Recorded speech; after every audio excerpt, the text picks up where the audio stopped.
এই viewers, good morning সবাইকে। তোমরা সবাই কেমন আছো? আশা করি ভালো আছো। আমরাও সবাই ভালো আছি। যখন ভিডিওটা করেছিলাম তখন সকাল ছিল, বাট এডিট করতে বসেছি আমি রাতের বেলা। বাইরে বৃষ্টির আওয়াজের জন্য আমার এডিট করতে একটু প্রবলেম হচ্ছিল, সেটা তোমরা একটু ম্যানেজ করে নিও। 9 তারিখ ছিল আমাদের বাবিনের অন্নপ্রাশন। আর সেদিন সকালবেলা ঘুম থেকে উঠে আমি স্নান টান করে রেডি হয়ে গেছিলাম। বাবিনও ঘুমোচ্ছিল, আর এদিকে আমার মা 5 রকমের রান্না করছিল বাবিনের জন্য। এদিকে আমার দাদা বসেছিল, ঘুম থেকে উঠে পড়েছিল। এদিকে আমার ভাগনা আর আমার এক ভাই, ওরা উঠে গেছিল, তো ওরা শুয়েছিল। এই ফুলগুলো শুভম এনেছিল সবার মাথায় লাগানোর জন্য। বাট ফুলগুলো এত সুন্দর লাগছিল যে আমার দাদার সেটাকে বোতলের মধ্যে ঢুকিয়ে জল দিয়ে রেখে দিয়েছিল। এইদিকে আমার ননদ আমার রুমটাকে খুব সুন্দর করে গোছগাছ করে রেখেছিল। আর বাইরে না খুব বৃষ্টি হচ্ছিল, সেটা নিয়ে একটু টেনশন হচ্ছিল। এত লোকজন ইনভাইটেড ছিল, তো যদি বৃষ্টি হয় তাহলে তো সব গেল ক্যান্সেল হয়ে। এদিকে আমার ঠাম্মাও সব সবজি সবজি কাটাকাটি করছিল, কারণ রান্নার অনেক কিছু বাকি ছিল, ঘরের রান্নাগুলো মাই করছিল। আর এদিকে ননদ ওদের ঘরটা পুরো সুন্দর করে গুছিয়ে রেখেছিল। আমার দাদা বাবিনের স্নানের জায়গাটা ডেকোরেশন করছিল। এই দেখো, এদিকে বাবিন আমাদের উঠে গেছিলো। উঠে যাওয়ার পর বাবিন এর কোলে থে কোলে, মানে সেদিন ও কোলে কোলেই ছিল। আমিও খেয়াল করতে পারি ও কার কার কোলেতে ছিল। তারপর এদিকে রান্নার মাসিরাও চলে এসেছিলো, তো আমাকে মা বললো যে তুই আর শুভম আয়, এখানে এসে প্রণাম করেছে। তারপর আমি আর শুভম ওখানে পুজো দিয়ে ওখানে আমরা প্রণাম করে নিলাম।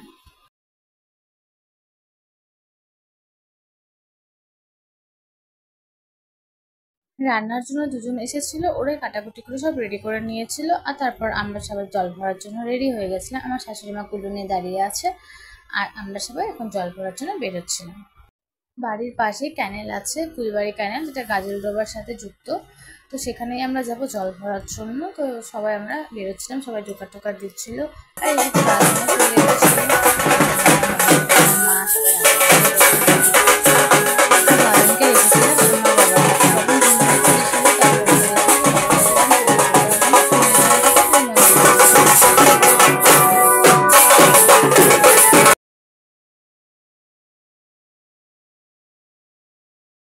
কুলো হাতে আমার শাশুড়ি মা, আর কলসি নিয়ে আমার মা তো যাচ্ছে। আমি মাকে বলছিলাম, দুজনকে বলছিলাম যে নাচার জন্য, তো মা আবার আরেক মাকে বলছিল নাচার জন্য।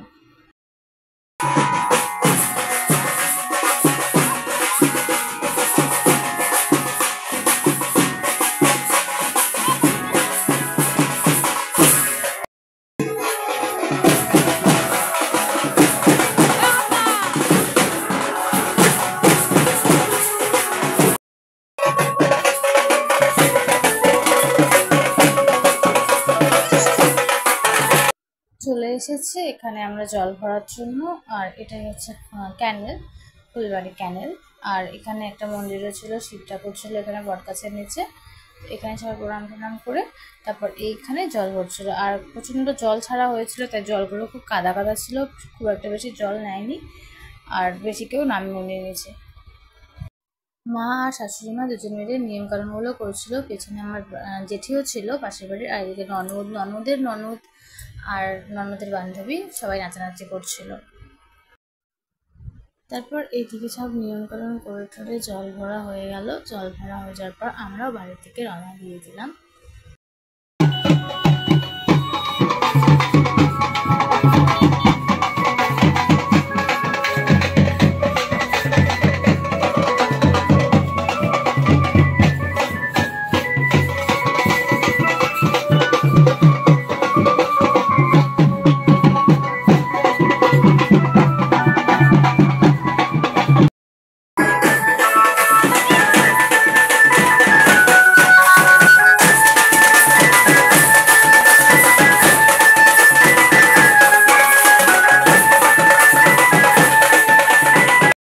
আমি ছেলের মা, আমি নাচবো না তাই কখনো হয়?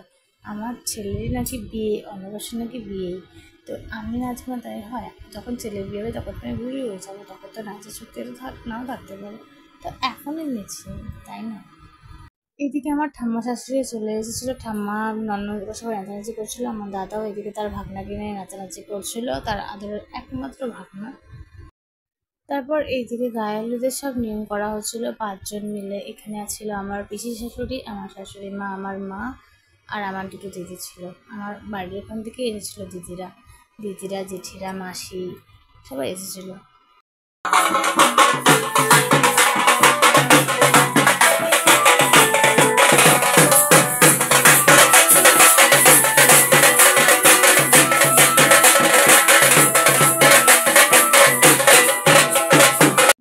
এবার বাবিনকে রেডি করার পালা। এখন বাবিন স্নানের জন্য রেডি হবে। বাবিন প্রচণ্ড ঘুমিয়ে পড়ছিল, ওকে সবাই টেনে টেনে তুলছিল, কোলেও ঘুমিয়ে পড়ছিল। বাট তারপরেও ও একটুও কান্নাকাটি করছিল না, সবাই ঘুম থেকে টেনে টেনে উঠেছিল, ও একদম শান্তই ছিল। তারপর অলিভিয়া এদিকে জুঁই ফুলের মালা দিয়ে বাবিনকে রেডি করে দিচ্ছিল। এইদিকে আমার পিসি শাশুড়ি ওকে সাজিয়ে দিচ্ছিল ফুল দিয়ে।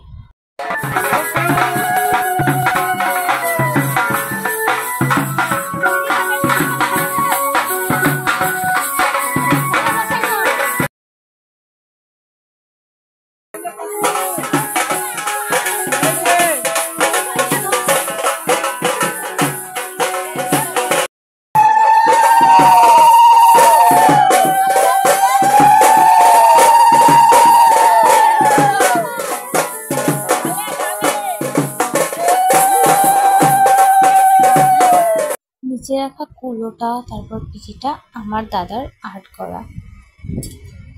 বাবিনের বাবা সে বসে আছে, আমার মাসি, আমার মায়ের দিদি।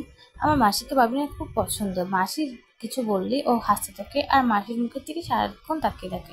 তারপর সবাই এক এক করে বাবিনকে হলুদ মাখিয়ে দিচ্ছিল, একদম হলুদে হলুদ করে দিয়েছিল সেই দিন।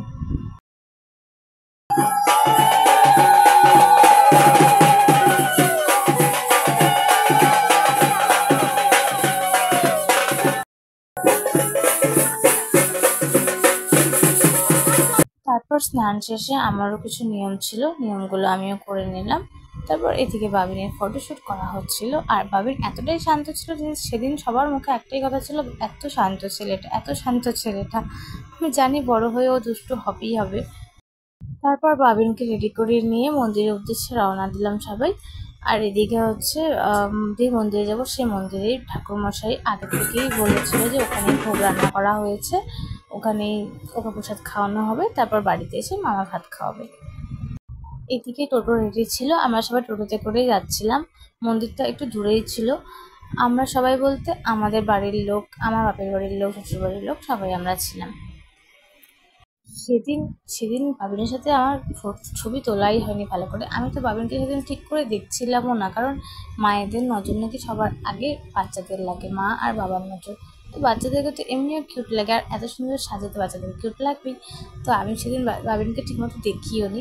তো এই যে আমরা যাচ্ছিলাম রাস্তা দিয়ে, ক্যানেল রোড হয়ে যাচ্ছিলাম, তারপরে এই মন্দিরে আমরা পৌঁছেও গেলাম। অত্যন্ত পছন্দের একটি মন্দির এটা। এই মন্দিরটা হচ্ছে উত্তরকন্যার সামনে, শিলিগুড়ি উত্তরকন্যা। আর এই মন্দিরে পুজো করার এতটাই সুন্দর ব্যবহার, এত সুন্দর ঠাকুরমশাইদের। তো এই মন্দিরটাই কেন জানি না আমার ভালো লাগে পুজো দিতে।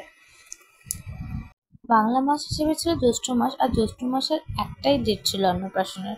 তাই সেদিন মন্দিরেও 2-3টে বাচ্চা ছিল অন্নপ্রাশনের জন্য। তো এখানে ফার্স্টে দেখলাম দুজনের হচ্ছিলো, তো আমাদেরকে বলেছিল সেখানে বাইরে ওয়েট করার জন্য। তো তারপর আমাদের আগে দুজনের হয়ে গেলো, দুজন হয়ে যাওয়ার পর আমাদেরকে বললো যে আমাদেরকেও বসার জন্য। তারপর ফাইনালি পুজোতে বসে গেছে। আর বাবিন শুধু ঠাকুরমশাইয়ের ঘন্টাটা দিচ্ছিল, ঠাকুরমশাইয়ের পুজো দেওয়ার যে মন্ত্রটা পড়ছিল সেটা দেখছিল বারবার করে। বাট বেচারা ঘুম পেয়েছিল, বা সবাই ওকে ঘুমোতেই দিচ্ছিল না। এই মায়ের কাছে মানসিক করেছিলাম একটা শাড়ি দেবো, তো সেই শাড়িটাও দেওয়া হয়ে গেল। আর এইদিকে দেখো সবাই বসেছিল, আমার বাড়ির লোক, ওদের আমার বরের বাড়ির লোক সবাই বসেছিল। তো আর বাবিনকে দেখো, বাবিনও এত চুপ করে বসেছিল সেদিন। এমনিতে তো ও কান্নাকাটি করে না, আর সেই দিন একদমই চুপচাপ বসেছিল।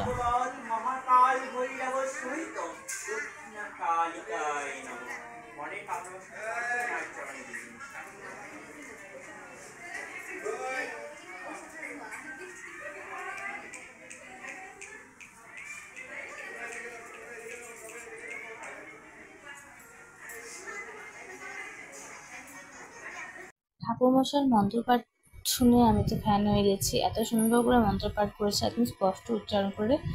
তারপর এদিকে বাবিনকে খাওয়ানো হয়েছিল ঠাকুরের ভোগের প্রসাদ, যেটা আগে আমি বললাম যেটা এখান থেকে রেডি করা ছিল। এই নিয়মটা আমার কাছে খুব ভালো লেগেছে। আমার বাপের বাড়ির ওদিকে আমি এরকম নিয়ম আগে দেখিনি।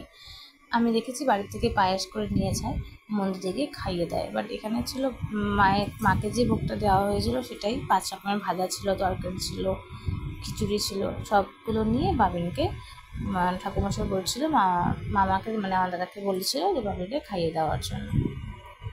তো ফাইনালি বাবিনের মুখ এঁঠো করা হয়ে গেল। আর কোনো টেনশন নেই, এখন থেকে অনেক কিছু খেতে পারবে। আমরা যখন খেতে বসি ও এরকমভাবে তাকিয়ে থাকে যে আমাদের নিজেদেরই খারাপ লাগে। তো যাই হোক, একটু করে ওকে ছুঁয়ে দেওয়া যাবে না খাওয়াতে পারলেও। এইদিকে মন্দিরের বাইরে হচ্ছিল ফটোশ্যুট। আমার মাসির কোলে ছিল বাবিন, আর এদিকে আমার ঠাম্মা, মা সবাই ছিল। তারপর ঠাকুরমশাই বলেছিল যে বাইরে প্রসাদ দেওয়া হচ্ছে, সবাই প্রসাদ খেয়ে তারপরে যাবে। এখানে আর প্রসাদে ছিল ফ্রাইড রাইস আর আলু মটরের সবজি। এতটাই টেস্টি হয়েছিল সেদিন, মানে বলার বাইরে। আর এমনিও খিদা পেটে ছিল, খেতে জাস্ট দারুণ লেগেছিল। আমরা সবাই উপোস ছিলাম। তারপর বাড়ি আসলাম। বাড়ি আসার পর এই যে বাবিনকে মামা খাওয়াচ্ছিল, মানে আমার দাদা অন্নপ্রাশনের দিন মামাকেই খাওয়াতে হয়, মামা ভাতটা আবার পরে হবে। তো এই জিনিসটা খুব মজার জিনিস, সেটা হচ্ছে কি টাচ করে সেটা দেখার। তো বাবিন হচ্ছে খাতা পেনই ধরেছিল, সেভাবে ধরেনি কিন্তু ও খাতা পেনটাকে বারবার টাচ করেছিল।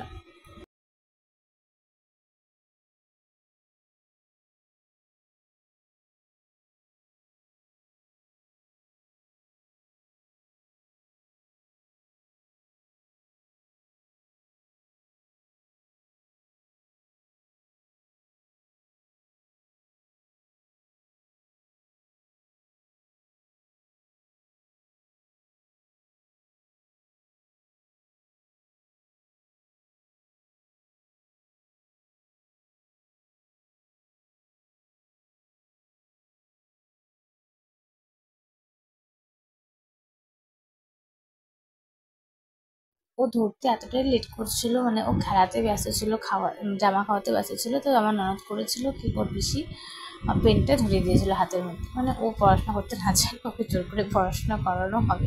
তারপর এদিকে শুরু হলো আশীর্বাদ পর্ব। সবাই এক এক করে আশীর্বাদ করছিল। আমার মাসি, এদিকে ছিল দাদু। দাদু খুব খুশি ছিল, কারণ ওনার নাতির ঘরে পতি, মানে বংশের একটা বাতি, মানে ওদের খুশির একটা আলাদাই একটা। এদিকে সবাই এক এক করে আশীর্বাদ দিচ্ছিল বাবিনকে, আর এদিকে আমার শাশুড়ি মা, আমার ঠাম্মা শাশুড়ি সবাই আমার দাদাকেও একটু আশীর্বাদ দিচ্ছিল। তো এভাবে আশীর্বাদ দিয়ে দিনের বেলার পর্বটা শেষ। তারপরে যে আমি এদিকে রাতের পর্ব শুরু, আমি এদিকে রেডি হয়ে গেছি। প্রচণ্ড তাড়াহুড়োর মধ্যে আমাকে সাজতে হয়েছিল, কারণ সবাই এসে যাচ্ছিল লোকজন। আর আমাকে সাজিয়ে দিয়েছিল আমার ননদ। মানে পুরোপুরি সাজায়নি, ও খুব সুন্দর সাজায়, বাট সেদিন টাইমের অভাবে অতটা ভালো করে সাজা হয়নি। অনেক কিছুই এনেছিলাম সাজার জন্য, লেন্স লাগিয়েছিলাম, বাট এরকম মানে লেন্সটা লাগানোই যাচ্ছিল না। আমি তো এরকম কাজের চাপে মানে ভুরুটাও প্লাগ করতে পারিনি। তারপর এদিকে দেখো ডেকোরেশনটা এভাবে সাজিয়েছিল বাইরে। এদিকে সবাই কাকা শ্বশুর, কাকি শাশুড়ি সবাই ফটো তুলছিল বাবিনকে কোলে নিয়ে। অন্নপ্রাশনটা সেভাবে আমাদের করার কথা ছিল না। আমার বর আমাকে বলেছিল যে অন্নপ্রাশনের টাকা দিয়ে তুমি অন্য একটা কিছু করে নাও, কিন্তু আমি বললাম যে না, 1996-এ তোমার অন্নপ্রাশন হয়েছিল, তো না 2024-এ আমার ছেলের কেন হবে না?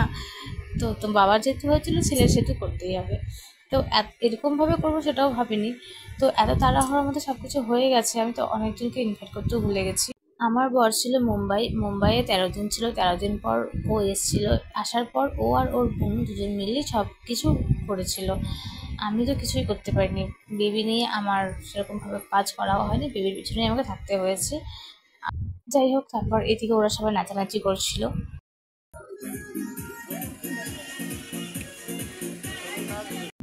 সবাই অল্প নাচানাচি করে তারপর খেতে বসেছিল। এখানে ছিল আমার ননদ, আমার যা, আমার দেওর, আমার বরের বন্ধু সবাই ছিল। তো চলো, ভিডিওটিও আমি এখানেই শেষ করছি। তোমরা সবাই ভালো থেকো, আর আমার বাবিনের জন্য অনেক অনেক আশীর্বাদ করো। চলো, দেখা হচ্ছে আবার নেক্সট ব্লগে।